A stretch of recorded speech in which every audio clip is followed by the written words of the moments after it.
गुज़िश्ता दिनों भारत के खरबपति ताजर मुकेश अंबानी के छोटे बेटे आनंद अंबानी की सालगिरह की शानदार तकरीब दुबई में मुनाकिद हुई। आनंद अंबानी ने अपनी 28वीं सालगिरह मंगेतर राधिका मर्चेंट, अहले खाना और करीबी दोस्तों के हमरा दुबई में मनाई।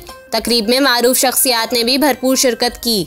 इसके अलावा भारतीय और पाकिस्तानी शोबिस शख्सियात भी आनंद अंबानी की सालगिरह के जश्न का हिस्सा बने। आनंद अंबानी की सालगिरह में पाकिस्तानी गुलकार राहत फ़तेह अली खान और आतिफ असलम ने अपनी आवाज़ का जादू जगाया और शानदार परफॉर्मेंस से समा बांध दिया।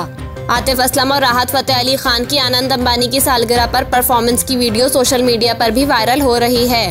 तकरीब में दोनों पाकिस्तानी गुलकारों ने अपने यादगार गाने गाए।